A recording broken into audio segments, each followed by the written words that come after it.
Welcome back to my channel. It's AWash Does Sports, and today I'm reacting to the 2026 FIFA World Cup Matchday 1 and 2 games. We had 4 of them, and I'm going to see how my predictions did. Was I right? Was I wrong? Let's find out now. So the first game we had was Mexico-South Africa. My prediction was a 2-0 Mexico win, which is, iconic for Mexico, 2-0. More against the U.S., but I think they appreciated this against South Africa as well, and that prediction was correct. Starting in Estadio Azteca, that stadium is just iconic for Mexico. The vibes were high, so it was a great match to start off with. I just didn't feel like South Africa had enough firepower in their offense to contend with Mexico. It was really whether Mexico would execute the plan. And they did.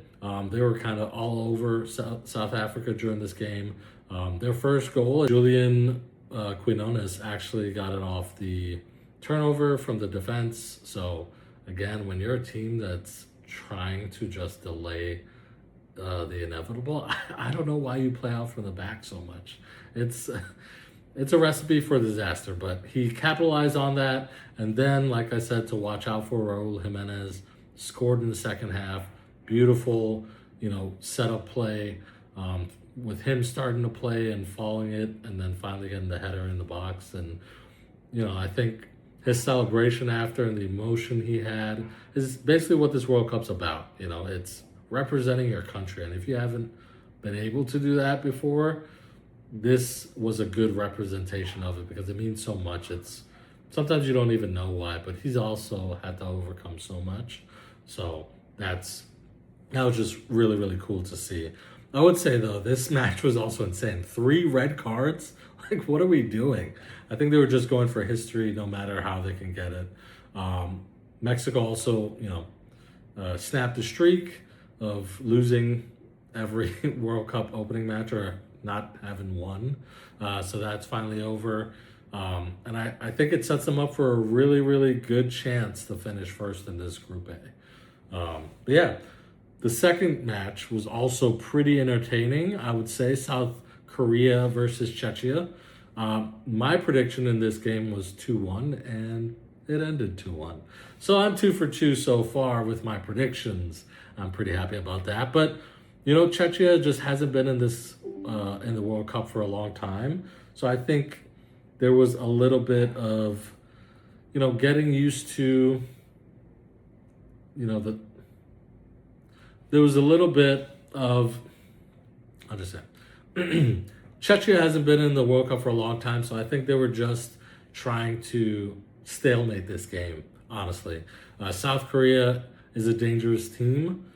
They controlled the majority of this game, in my opinion.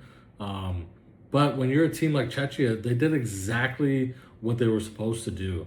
They were aggressive on set pieces, which you're going to see a whole lot in this tournament. When a team is definitely not as strong as the other team and they're sitting back, they're going to play for any type of corner, free kick, so watch out for those set pieces, and that's exactly what they did, so them getting that goal first was huge. But I think South Korea just, they didn't panic because they had all the possession. They were creating chances. Hyunmin Sung was so good. I know he didn't score. He probably should have, but the creation he had for his teammates, the amount of shots he got off, he was a catalyst for this team. And I think, as he goes, they will go. But they also show they're kind of deep. It was funny when they scored that equalizer with Hwang In-beom. If I pronounced that wrong, sorry.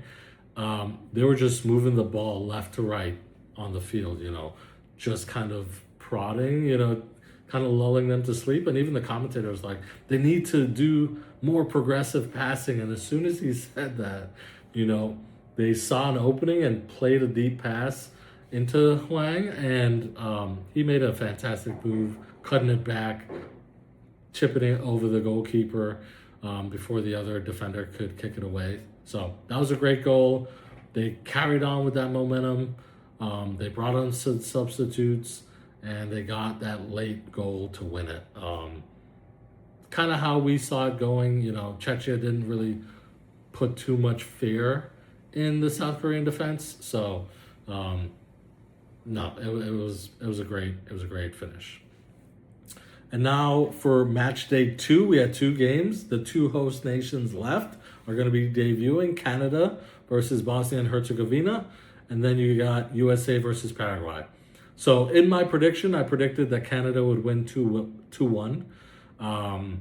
I thought that it was very important for Canada to get off on a strong, foot, because they're a host, but also they have not won a game in FIFA World Cup before. So them playing in Toronto against Bosnia, who's not the greatest team, and they kind of show that. They're just going to be very gritty. Now they have some good players, Lukic, who scored the eventual goal, he's good. But again, this team was just playing for set pieces. They were not that, like, if I look at the stats here, we're going to see, give me a second, they had 39% possession, so Canada was doing what it was supposed to do. They only had 3 shots on target, with Canada only had 4. Like, Canada didn't create enough chances, and we'll get to that, the reasoning why, maybe in a little bit. But yeah, just looking at these stats, it's just crazy how Canada didn't win this game, if I'm being honest. But after Lukic scored, I think they were a little shocked for a little bit. And when Kyle Lauren, wow, I'm saying his name completely wrong right now, but when he came on, and that's something I didn't even realize that he wasn't starting, but he came on and made an instant impact. Had the game-tying goal very soon after he came on, created chances, almost had another one like at the death of that game to make it 2-1 and give Canada a win, but it was blocked. Like, he's got a plan. He even said it in his post-game interview. But I don't know how you don't play him up top with a Jonathan David. I feel like that's what they're going to do for the next match. So look out for that. But I honestly feel like this was a missed opportunity for Canada. And honestly, maybe even Bosnia. Because with you having the game at 1-0 and not bringing in Edin Dzeko to maybe, steal one late the same way you did in the first half, or when it was 1-1, bring him on. Like, I get the point. They're probably playing for, a second or a third, and any point you can get is good. But I thought they probably could have stolen that game away too, because Canada was committing so many people forward. But enough of that game. The last game, which I was super excited for, I actually went down to Austin and went to the Austin Fan Fest down there by the lake. It was super fun. But yeah, the United States did not give Paraguay a chance to breathe. I predicted 3-1 and I undersold them. They could have had 5 or 6 in this game. But Christian Pulisic was that catalyst. I'm super happy to see how he performed that game. He did get subbed out at 45 after halftime. But I think it was just more precautionary. When you have a 3-0 lead, if you lose that game, I mean, that's more on the coaching and the players than Christian Pulisic not being in there.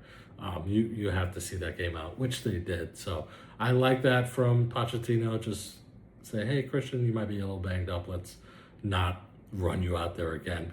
Because this Paraguay team was trying to foul everyone. It was insane.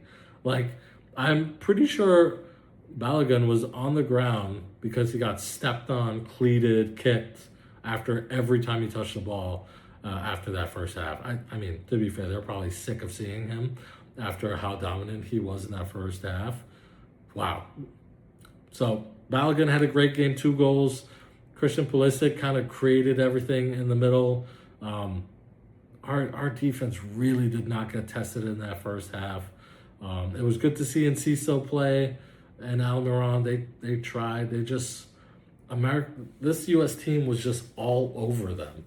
It was amazing to see. I know people are clowning Alexi Lawless because he said this was the greatest first half of men's soccer in a World Cup history.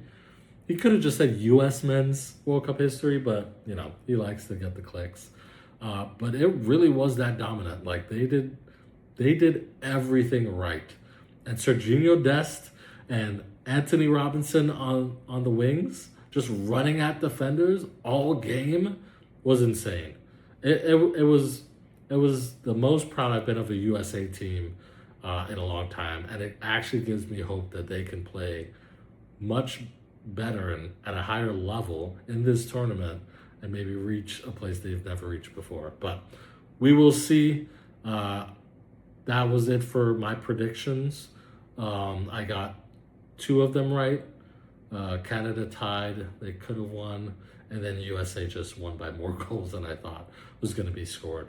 Thanks for watching. We'll see you in the next one.